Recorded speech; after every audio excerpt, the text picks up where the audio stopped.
neoliberalismo en relación con la caída de la URSS. La hipótesis es el neoliberalismo fue una causa fundamental para la caída de la URSS. Bien, para empezar, ¿qué es la URSS?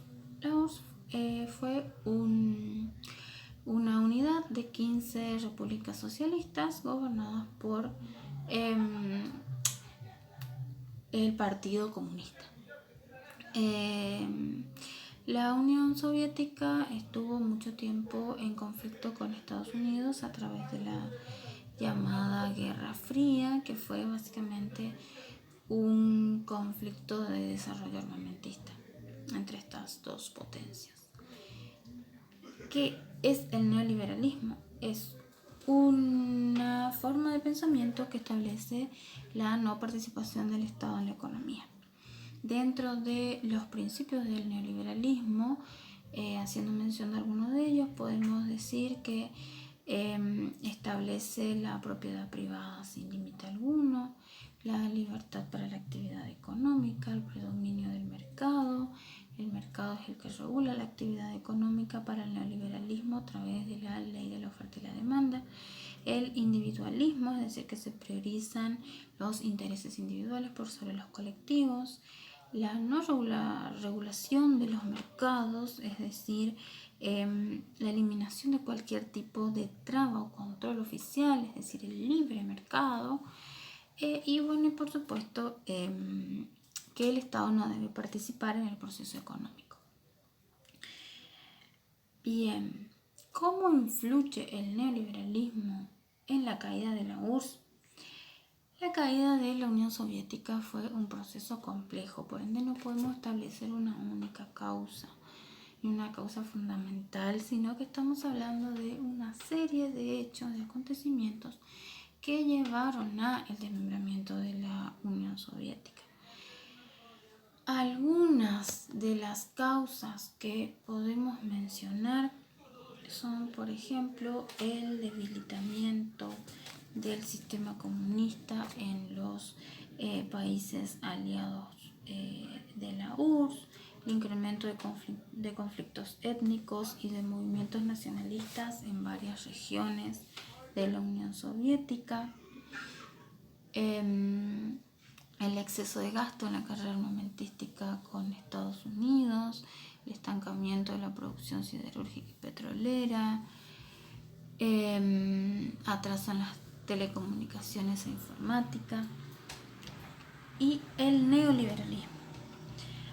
A partir de las crisis petroleras, las crisis norteamericanas, la devaluación del dólar, se produce una transformación. Se empieza a cuestionar el keynesianismo y el Estado benefactor, y entonces sí empieza a ponerse en auge las políticas neoliberales.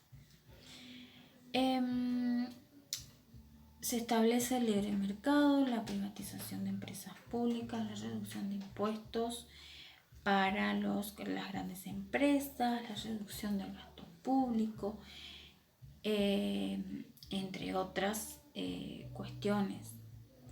Con la llegada al poder de Mikhail Gorbachev en 1985, se encuentra con un estado, un sistema político estancado. Entonces, él, ¿qué es lo que propone?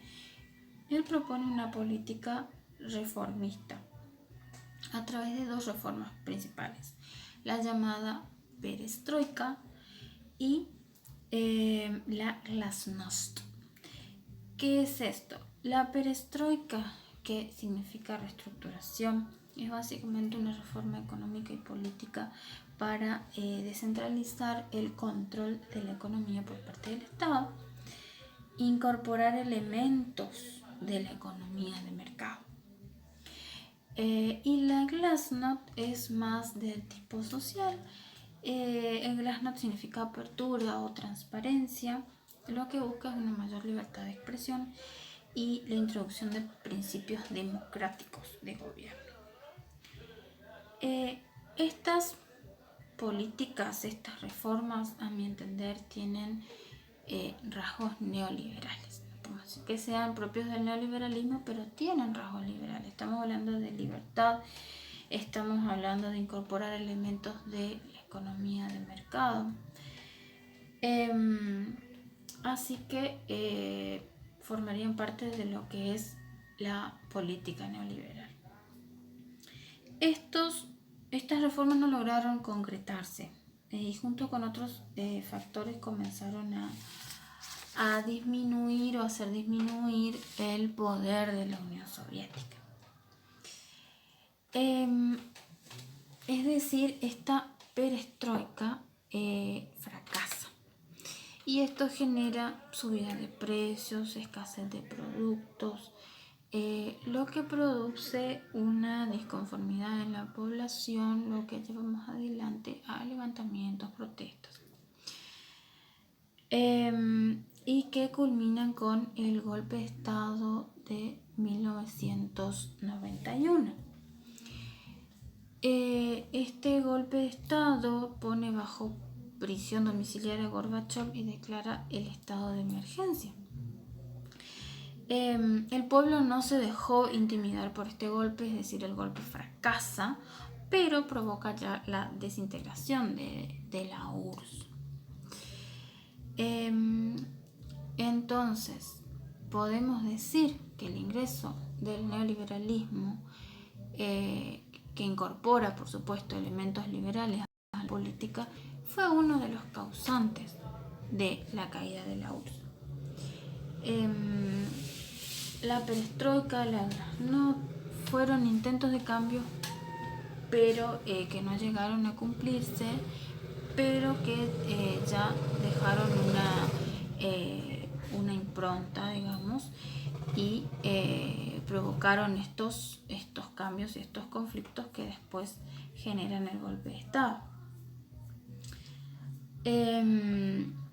Bueno, esta combinación de cambios políticos y económicos propios del neoliberalismo terminó agravando las protestas y generando nacionalismos periféricos.